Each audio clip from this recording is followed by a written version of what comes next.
அல்லாஹ் தஆலா இந்த மனித வர்க்கத்தை படைத்து உலகத்தில் ஏராளமான படைப்புகளை படைத்து அது எல்லா படைப்புகளையும் விட இந்த மனித வர்க்கத்தை சிறப்புப்படுத்தியுள்ளார்.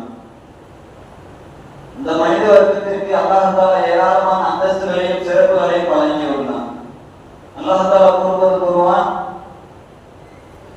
இன்னமல் முஃமினூன இஹ்வத்துன் ஃபஸ்லிஹு பைன அஹவைக்கும்.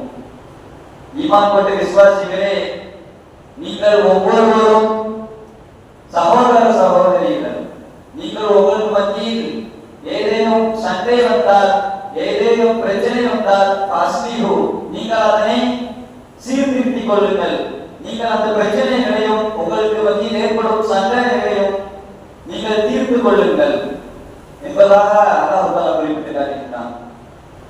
நாம் நம்முடைய வாழ்க்கையில் எந்த அளவு பிரச்சனை வந்தாலும், சண்டை சச்சரவு வந்தாலும், ஒற்றுமையாக இல்லாவிட்டாலும் நாம் எல்லாம் அல்லாஹ்வினுடைய கூற்றின்படி ஒரே தாய்முடைய வயிற்றை பிறக்காத சகோதரர்கள். எனவே நமக்கு மத்தியில் சண்டை வந்தாலும் பிரச்சனை வந்தாலும் அல்லாஹ் தஆலா குறிப்பிட்டு காட்டுகிறான், ஃபஸ்லிஹு பைன அஹவைக்கும். நீங்கள் உங்களுக்கு மத்தியில் ஒவ்வொருவருக்கொருவர் அதை சரி செய்து கொள்ளுங்கள், அதை சீர்திருத்திக் கொள்ளுங்கள் என்பதால் அல்லாஹ் தஆலா இந்த வசனத்தை குறிப்பிட்டு காட்டுகிறான். அல்லாஹ் பெருமானார் ஸல்லல்லாஹு அலைஹி வஸல்லம் அவர்கள் குறிப்பிட்டு காட்டுகிறார்கள், தஅலல் அமால் இப்னு ஆதம் யௌமுல் இஸ்னைன் வ யௌமுல் ஹமீஸ். ஆதம் அலைஹிஸ்ஸலாம் அவர்களுடைய பிச்சைக்காரிய நாம் நம்மளுடைய எல்லா அமல்களும், நாம் நம்முடைய வாழ்க்கையில் செய்யக்கூடிய அன்றாடமான அமல்கள், அது தொழுகையாக இருக்கட்டும், நோன்பாக இருக்கட்டும், தான தர்மமாக இருக்கட்டும், பிறரை பார்த்து முன் சிரிப்பு சிரிப்பதாக இருக்கட்டும், இந்த சின்ன சின்ன எல்லா விஷயங்களும் சின்ன அமல்களாக இருந்தாலும் சரி, அது எவ்வளவு பெரிய அமல்களாக இருந்தாலும் சரி, நாம் செய்யக்கூடிய அத்தனை அமல்களும் அல்லாஹ்விடத்தில் எடுத்து காட்டப்படுகிறது. யௌமுல் ஹமீஸ் வ யௌமுல் இஸ்னைன். ஒரு வாரத்தில் 2 முறை எடுத்து காட்டப்படுகிறது. ஒன்று அந்த வாரத்தினுடைய திங்கட்கிழமை, மற்றொன்று அந்த வாரத்தினுடைய வியாழக்கிழமை. இந்த 2 நாட்களும் நாம் இந்த உலகத்திலே செய்யக்கூடிய சின்ன அமல்களாக இருந்தாலும் சரி, பெரிய அமல்களாக இருந்தாலும் சரி, அந்த எல்லா அமல்களும் அல்லாஹ் தஆலாவிடத்தில் இந்த 2 நாட்களில் எடுத்து காட்டப்படுகிறது. திங்கட்கிழமையும் வியாழக்கிழமையும் எடுத்து காட்டப்படுகிறது.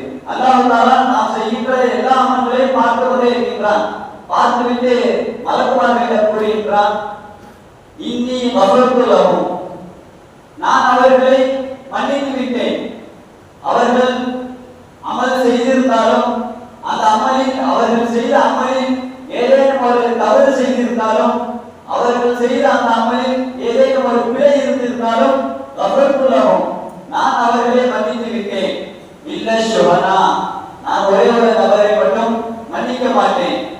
எந்த ஒரு நபர் தன்னுடைய சகோதரன் மீது, அதாவது மற்ற முஸ்லிம் சகோதரன் மீது எந்த ஒரு நபர் குரோதம் கொள்கின்றாரோ, ஒற்றுமையாக இல்லாமல் சண்டை சச்சரவு செய்து கொண்டிருக்கின்றாரோ, அந்த நபருடைய அமலை நான் ஏற்றுக்கொள்ள மாட்டேன், அவருக்கு நான் அவரை மன்னிக்க மாட்டேன் என்பதால் அல்லாஹ் தஆலா ஆயத்தை குறிப்பிட்டு காட்டுகிறான். எல்லா அமல்களும், இந்த உலகத்திலே வாழக்கூடிய எல்லா மனிதர்களுடைய அமல்களும் திங்கட்கிழமையும் வியாழக்கிழமையும் அல்லாஹ்விடத்தில் மலக்குமார்களின் மூலம் எடுத்து காண்பிக்கப்படுகின்றது. ஆனால் நம்முடைய அமல்களில் ஏதேனும் ஒரு குறை இருந்தால் அல்லாஹ் தஆலா இன்னி கஃபர்து லஹும், நான் அந்த குறைகளை மன்னித்து விடுகிறேன் என்பதாக கூறுகின்றான். இல்ல ஷுஹனா, சகோதரருக்கு மத்தியில் ஒற்றுமை இல்லாமல் சண்டை சச்சரவு செய்து யார் கொண்டிருக்கின்றாரோ அந்த நபருடைய அமலை நான் ஏற்றுக்கொள்ள மாட்டேன் என்பதால் அல்லாஹ் தஆலா இந்த ஹதீஸ் மூலம் நமக்கு உணர்த்தி காட்டுகிறான். மற்றொரு ஹதீஸிலே பெருமானார் ஸல்லல்லாஹு அலைஹி வஸல்லம் அவர்கள் குறிப்பிட்டு காட்டுகிறார்கள், லா யஹில்லு லில் முஸ்லிம் அன் யஹ்துர அஹாஹு ஃபௌக ஸலாஸ். உங்களுக்கு மத்தியில் ஏதேனும் பிரச்சனை ஏற்பட்டாலும், ஏதேனும் சண்டை சச்சரவு ஏற்பட்டாலும், அது எவ்வளவு பிரச்சனையாக இருந்தாலும் சரி, எவ்வளவு பெரிய பிரச்சனையாக இருந்தாலும் சரி, ஒரு சகோதரன் தன்னுடைய முஸ்லிமான சகோதரனிடத்தில் ஃபௌக ஸலாஸ் லயால், 3 பகல் 3 இரவு, அதற்கு மேல் ஒரு சகோதரனிடத்தில், ஒரு முஸ்லிமான சகோதரனிடத்தில் நீங்கள் பேசாமல் இருக்கக்கூடாது என்பதாக பெருமானார் ஸல்லல்லாஹு அலைஹி வஸல்லம் அவர்கள் இந்த ஹதீஸின் மூலம் நமக்கு வலியுறுத்தி காட்டினார்கள். எவ்வளவு பெரிய பிரச்சனையாக இருந்தாலும் சரி, வீட்டு பிரச்சனையாக இருந்தாலும் சரி, குடும்ப பிரச்சனையாக இருந்தாலும் சரி, சொந்த பிரச்சனையாக இருந்தாலும் சரி, சொத்து பிரச்சனையாக இருந்தாலும் சரி, எந்த பிரச்சனையாக வேணாலும் இருக்கலாம். ஆனால் ஒரு முஸ்லிமான சகோதரனிடம் இந்த 3 நாட்களுக்கு மேல் பேசாமல் இருக்கக்கூடாது என்பதாக பெருமானார் ஸல்லல்லாஹு அலைஹி வஸல்லம் அவர்கள் சகோதரத்தினுடைய முக்கியத்துவத்தை பற்றி இந்த ஹதீஸிலே நமக்கு உணர்த்தி காட்டுகிறார்கள். நாம் அவ்வாறு ஒரு சகோதரனிடம், ஒரு முஸ்லிமான சகோதரனிடம் 3 பகல் 3 இரவுக்கு மேல் பேசாமல் இருந்தால் பெருமானாருடைய சொல்லுக்கு மாற்றம் செய்தது போல ஆகிவிடும். பெருமானாருடைய சுன்னத்துக்கு மாறு செய்த நபரை நாம் ஆகிவிடுவோம். எனவே அந்த தவறை நாம் செய்யாமல் எவ்வளவு பெரிய பிரச்சனையாக இருந்தாலும் சரி, தன்னுடைய முஸ்லிமான சகோதரர்களிடம் நாம் 3 நாளைக்கு மேலே பேசாமல் இருக்கக்கூடாது என்பதை பெருமானார் ஸல்லல்லாஹு அலைஹி வஸல்லம் அவர்கள் இந்த ஹதீஸின் மூலம் நமக்கு உணர்த்தி காட்டுகிறார்கள். இன்னும் சொல்ல போனால் இந்த சகோதரத்துவத்தை பற்றி பெருமானார் ஸல்லல்லாஹு அலைஹி வஸல்லம் அவர்கள் குறிப்பிட்டு காட்டுகிறார்கள். ஒரு மாற்று மதத்தவர், அவர் இஸ்லாத்தில் இல்லை, ஆனால் சிறிது காலம் கழித்து இத்தாபு, அவர் இஸ்லாத்தை ஏற்றுக்கொண்டார். இஸ்லாத்தை ஏற்றுவிட்டு தான் இதற்கு முன்னால் செய்த அந்த குஃப்ரில் காஃபிராக இருந்த என்னென்ன பாவம் எல்லாம் செய்தாரோ அதற்கெல்லாம் பாவம் மன்னிப்பு அல்லாஹ்விடத்தில் கேட்டு அவர் இஸ்லாத்திற்கு வந்துவிட்டார். வஅகாமு ஸலாத்த, மேலும் அவர் தொழுகையை நிறைவேற்றியிருக்கிறார். வஅத்து ஸகாத்த, மற்ற மக்களுக்கு எந்த மக்கள் ஸகாத் இல்லாமல் தேவையுடையவர்களாக இருக்கிறார்களோ அந்த நபர்களுக்கு அவர் ஸகாத்தை வழங்குகின்றார். ஃபஇஹ்வானுக்கும் ஃபித்தீன், இந்த நபரும் உங்களுடைய சகோதரர்கள் தான் என்பதாக பெருமானார் ஸல்லல்லாஹு அலைஹி வஸல்லம் அவர்கள் குறிப்பிட்டு காட்டுகின்றார்கள். நாம் இந்த ஹதீஸை நன்கு விளங்க வேண்டும். அவர் மாற்று மதத்தவர், ஒரு காஃபிர், அவர் அல்லாஹ் தஆலாவிடத்தில் பாவ மன்னிப்பு கேட்டு இஸ்லாத்திற்கு வந்து அவர் தொழுகின்றார், ஸகாத் கொடுக்கின்றார். இவரும் இஹ்வானுக்கும் ஃபித்தீன், உங்களுடைய இந்த மார்க்கத்திலே அவரும் அந்த மாற்று மதத்தவரும் உங்களுடைய சகோதரர்கள் தான் என்பதாக குறிப்பிட்டு காட்டுகிறார்கள் பெருமானார் ஸல்லல்லாஹு அலைஹி வஸல்லம் அவர்கள்.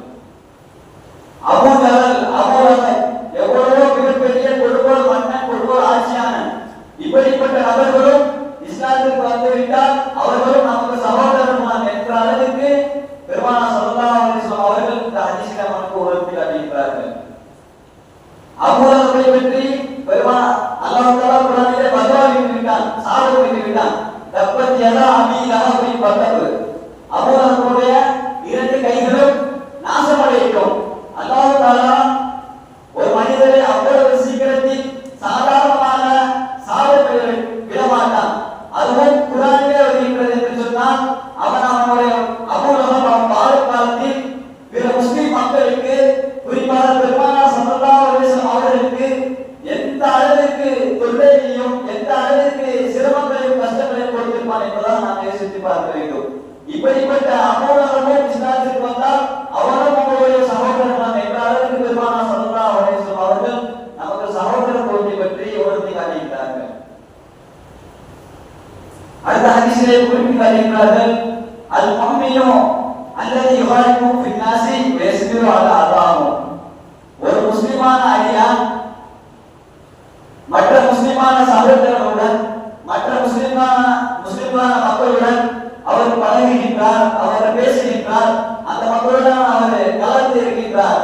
வயஸ்பிரு அலா அதாஹு, அந்த பிற முஸ்லிமான மக்கள் அவருக்கு எவ்வளவு தொல்லை கொடுத்தாலும் சிரமம் கொடுத்தாலும் அந்த எல்லா துன்பங்களையும் எல்லா சிரமங்களையும் அவர் தாங்கிக் கொண்டு அல்லாஹ்விற்காக தன்னுடைய சகோதரர் தான் அவர் எவ்வளவு தொல்லை கொடுத்தாலும் துன்பம் கொடுத்தாலும் அதை நான் தாங்கிக் கொள்வேன் என்ற ஒரே ஒரு எண்ணத்தில் அவர் அந்த தொல்லையின் மீதும் துன்பத்தின் மீதும் அல்லாஹ்விற்காக பொறுமையாக இருக்கின்றார். இந்த நபர் ஆடமோ அஜரன், இந்த நபருக்கு தான் அல்லாஹ்விடத்தில் மிகவும் பெரிய கூலி இருக்கின்றது, மிகவும் மகத்தான கூலி இருக்கின்றது. அதாமன், ஒருவரை விட. அந்த ஒருவர் யார்?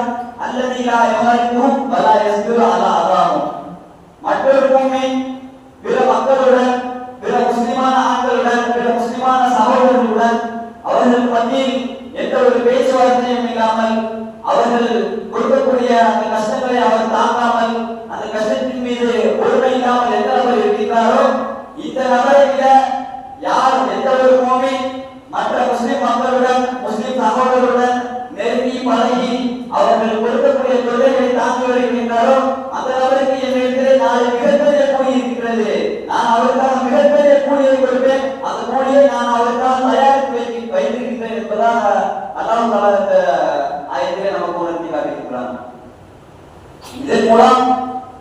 எத்தனை ஆயத்துகளில் அல்லாஹ் தஆலா சகோதரத்துவத்தை பற்றி உணர்த்தி விட்டான் என்பதை நாம் சிந்தித்து பார்க்க வேண்டும். பெருமானார் ஸல்லல்லாஹு அலைஹி வஸல்லம் அவர்களும் ஒன்று இரண்டு ஹதீஸ் அல்ல, ஏராளமான ஹதீஸ்களில் ஒரு முஸ்லிமான ஆண்கள் இருவரோ பலரோ ஒற்றுமையாக இருக்க வேண்டும், சகோதரத்துவமாக இருக்க வேண்டும் என்ற அளவிற்கு சகோதரத்துவத்தை பற்றி உணர்த்தி காட்டியுள்ளார்கள். இன்னும் சொல்ல போனால் பெருமானார் ஸல்லல்லாஹு அலைஹி வஸல்லம் அவர்கள் ஒரு ஹதீஸில் கூறுவார்கள், வைன் அத்தஸஅத் முஸ்லிம், ஒரு முஸ்லிமான அடியான் அவன் தும்பினான் என்று சொன்னால், அவன் தும்பிவிட்டு அல்ஹம்துலில்லாஹ் என்று கூறினான், அதை கேட்ட மற்ற முஸ்லிம் யர்ஹமுக்கல்லாஹ் என்று பதில் கூற வேண்டும். நாம் சிந்தித்து பார்க்க வேண்டும். அந்த ஒரு நபர் முஸ்லிமான சகோதரர் தும்புகின்றார், அவர் அல்ஹம்துலில்லாஹ் என்று கூறுகின்றார்.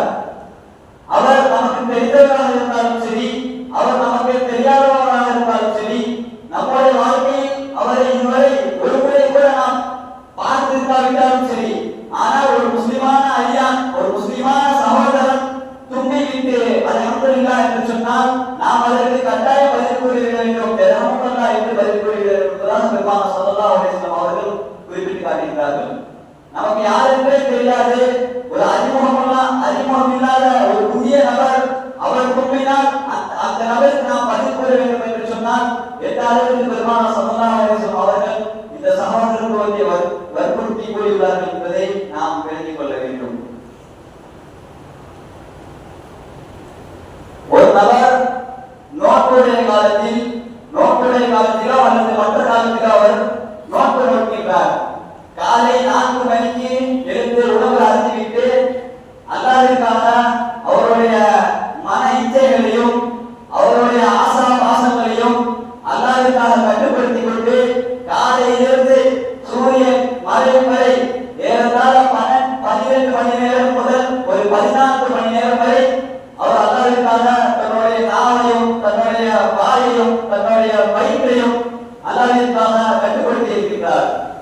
இந்த நபர் அவர் ஒரு நாள் முழுக்க சாப்பிடாமல் இருப்பார், மற்ற நபர்களிடம் பேசாமல் இருப்பார்.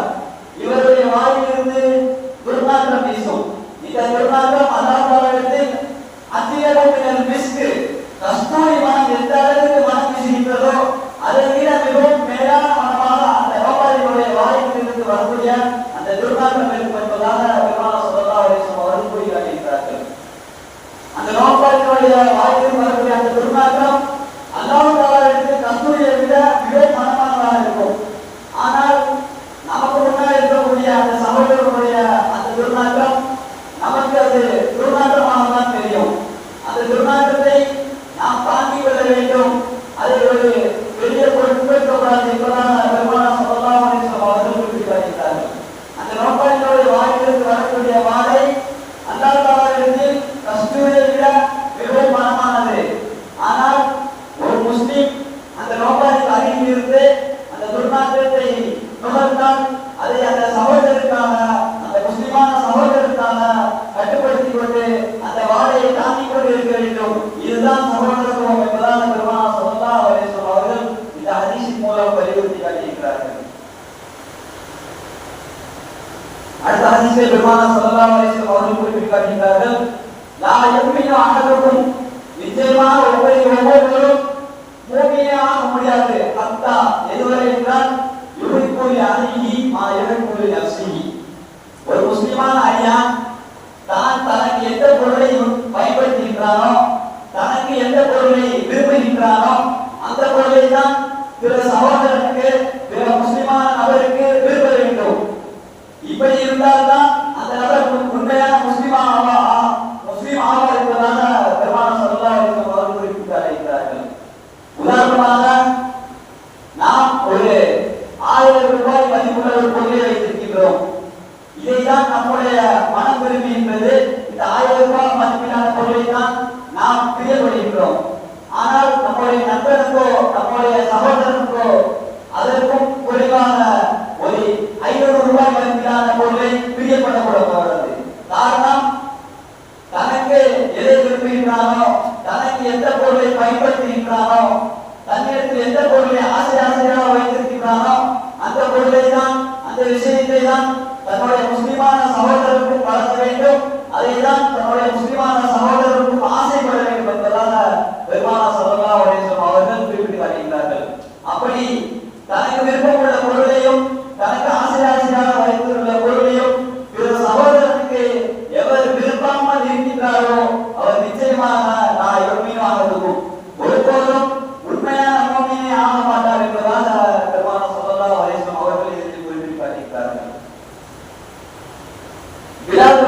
அவர்களை பற்றி நமக்கு தெரியும். அவர்கள் வாழும் காலத்தில் அவர்கள் ஒரு நீக்கிறவர்கள், அதாவது கருப்பினத்தை சேர்ந்தவர்கள். அவரை பார்த்து அவர்கள் கருப்பினமாக இருக்கின்றார்கள் என்பதாக ஒரு நபர் தலைக்குறவாக ஏளனமாக மிகவும் கீழ்த்தரமாக பேசிவிட்டார். சிறிது காலம் கழித்து விலால் அவர்களுடைய அந்தஸ்தை விலக்கி அவர் ஓடோடி சென்று விலால் அவர்களிடம் குறிப்பிட்டு காட்டுகின்றார்கள். விலால் அவர்களே, நீங்கள் என்னை மன்னித்து விடுங்கள், நாளை கியாமத் நாளில் என்னை பிடித்து விடாதீர்கள், நீங்கள் எனக்கு தண்டனை கொடுத்து விடாதீர்கள். நான் ஒரு செயலை செய்தேன், உங்களை தவறாக பேசிவிட்டேன், நீங்கள் ஒரு கருப்பின மக்களாக இருக்கின்றீர்கள், ஒரு கருப்பின மனிதராக இருக்கின்றீர்கள் என்று சொல்லி உங்களை நான் தரக்குறைவாகவும் ஏளனமாகவும் பேசிவிட்டேன். அதன் காரணமாக நீங்கள் என்னை நாளை மறுமையிலே பிடித்து விடாதீர்கள். நான் இப்போது உங்களுடைய காலுக்கு கீழே விழுந்து விடுகிறேன், உங்களுடைய காலை எடுத்து என்னுடைய தலையின் மீது வைத்துக் கொள்ளுங்கள், என்னை மன்னித்து விடுங்கள், அல்லாஹ் என்னை மன்னித்து விடுங்கள் என்பதாக குறிப்பிட்டு காட்டுகின்றார்கள். நாம் விளங்கிக் கொள்ள வேண்டும், ஒரு சாதாரண மனிதர் அவர் அவர்களை பற்றி தரைக்குறைவாக அவர்களுடைய அந்தஸ்தை பற்றி ஏளனமாக பேசிவிட்டார். ஆனால் பிறகு சிறிது காலம் கழித்து அவர்களுடைய அந்தஸ்து தெரிந்த பிறகு அவர்களிடத்தில் ஓடோடி சென்று மன்னிப்பை கேட்கின்றார்கள். அந்த நபர் நினைத்திருந்தால் அவர் எனக்கு என்ன என்று சொல்லிவிட்டு இருக்கலாம். ஆனால் அந்த நபர் அவ்வாறு செய்யவில்லை. எந்த அளவிற்கு சொல்லுகிறார், நான் உங்களுடைய காலைக்கு கீழ் படுத்து விடுகின்றேன், உங்களுடைய காலை எடுத்து என்னுடைய தலை மீது நீங்கள் வைத்துக் கொள்ளுங்கள், நான் பொறுத்துக் கொள்கின்றேன், அல்லாஹ்விற்காக என்னை மன்னித்துக் கொள்ளுங்கள் என்பதாக கூறுகிறார்கள். இதுதான் சகோதரத்துவம். இப்படிதான் சகோதரத்துவம் இருக்க வேண்டும் என்பதாக பெருமானார் ஸல்லல்லாஹு அலைஹி வஸல்லம் அவர்கள் நமக்கு உணர்த்தி காட்டுகிறார்கள். நபியுடைய காலத்தில் ஒரு நபர் இருக்கிறார். அந்த நபர் பக்கத்து கிராமத்தில் உள்ள தன்னுடைய முஸ்லிமான சகோதரர்களை சந்திக்க செல்கிறார். அந்த நபரிடத்தில் அல்லாஹ் தஆலா ஒரு மலக்குமார்களை, ஒரு வானவரை அல்லாஹ் தஆலா அந்த நபரிடத்தில் அனுப்புகிறார். அந்த மலக்குமார்கள் அந்த நபரிடத்தில் கேட்கின்றார், ஐன துரீது, நீங்கள் என்ன ஆசைப்படுகிறீர்கள், நீங்கள் இப்போது எங்கே செல்கிறீர்கள் என்பதாக கேட்கிறார். அதுக்கு அந்த நபர் பதில் கூறுகிறார்கள், உரீது அஹன்னி பிஹாதிஹி கரியா, இந்த பக்கத்து கிராமத்தில் இருக்கக்கூடிய வசிக்கக்கூடிய என்னுடைய சகோதரனை பார்க்க செல்கின்றேன், என்னுடைய சகோதரனுடைய வீட்டிற்கு அந்த சகோதரனை நான் சந்திக்க செல்கின்றேன் என்பதாக கேட்டார் சொன்னார். உடனே வளர்ப்பான அந்த நபரிடத்தில் மீண்டும் கேட்டார்கள், அல்லது அலைஹி நிஅமத்தின், அந்த சகோதரனை சந்திக்க போகின்றாய், அந்த சகோதரனிடத்தில் உனக்கு ஏதேனும் தேவை இருக்கின்றதா, அந்த சகோதரனிடத்தில் நீ ஏதேனும் ஆசைப்படுகின்றாயா, அந்த சகோதரனிடத்தில் நீ ஏதேனும் தேவையுள்ளவராக இருக்கிறாயா என்பதாக கேட்டார். உடனே அந்த நபர் பதிலளித்தார், ஆதலா, எனக்கு என்னுடைய சகோதரத்தில் எந்த ஒரு தேவையும் இல்லை. அல்லாஹ் தஆலா ஒவ்வொரு முஸ்லிமும் சகோதரர்கள், ஒவ்வொரு முஸ்லிமும் ஒற்றுமையாக இருக்க வேண்டும் என்பதாக சகோதரத்துவத்தை பற்றி வலியுறுத்தி கூறுகின்றான். நான் அல்லாஹ்வின் மீது நேசம் வைத்த காரணமாக, அல்லாஹ்வை ஈமான் கொண்ட காரணமாக, அந்த ஒரே ஒரு காரணத்தினால்தான் நான் எந்த ஒரு எதிர்பார்ப்பும் இல்லாமல், நான் எந்த ஒரு தேவையும் இல்லாமல் என்னுடைய சகோதரனை சந்திக்க செல்கிறேன் என்பதாக அந்த மலக்கிடம் பதிலளித்தார். அதற்கு உடனே அந்த மலக்குமார்கள் பதிலளித்தார்கள், லைரானி அஹ்புதுஹு ஃபில்லாஹ், நீ எப்படி அல்லாஹ் தஆலாவிடத்தில் எந்த ஒரு பாசமும் எந்த ஒரு தேவையும் இல்லாமல், எந்த ஒரு எதிர்பார்ப்பும் இல்லாமல் உன்னுடைய சகோதரனை நீ சந்திக்க சென்றாயோ, அஹ்புதுஹு ஃபில்லாஹ், அதே போல் அல்லாஹ் தஆலாவும் உன்னை நேசிக்கின்றான் என்பதாக அந்த மலக்கு நபரிடத்தில் கூறுகிறார். நாம் விளங்கிக் கொள்ள வேண்டும், நாம் தன்னுடைய சகோதரனை சந்திக்க போகின்றோம். அப்படி சந்திக்க போனால் நமக்கு எந்த தேவையும் இருக்கக்கூடாது. அந்த சகோதரனிடத்தில் காசு பணம் தேவையோ அல்லது இந்த உலகத்தினுடைய தேவையோ இதற்காக சந்திக்க போனால் இந்த சந்திப்பில் அல்லாஹ்வுடைய நேசம் இருக்காது. மாறாக இந்த உலகத்தினுடைய விஷயம் அல்லாமல், எந்த ஒரு தேவையும் அல்லாமல், எந்த ஒரு எதிர்பார்ப்பும் இல்லாமல் தன்னுடைய முஸ்லிமான சகோதரனுடைய வீட்டிற்கு எந்த ஒரு அடியார் செல்கின்றாரோ அந்த நபரை தான் அல்லாஹ் தஆலா நேசிக்கின்றான் என்பதாக குறிப்பிட்டு காட்டுகிறான். எனவே நாம் வாழும் காலத்தில் நாம் ஒவ்வொருவருக்கும் மத்தியில் அல்லாஹ் தஆலாவின் பெருமானார் ஸல்லல்லாஹு அலைஹி வஸல்லம் அவர்களும் எந்த அடிப்படையில் இந்த சகோதரத்துவத்தை பற்றி வலியுறுத்தி கூறுகிறார்களோ அதன் அடிப்படையில் நாம் ஒவ்வொருவருக்கும் சகோதரத்துவமாக ஒற்றுமையாக வாழ்வதற்கு அல்லாஹ்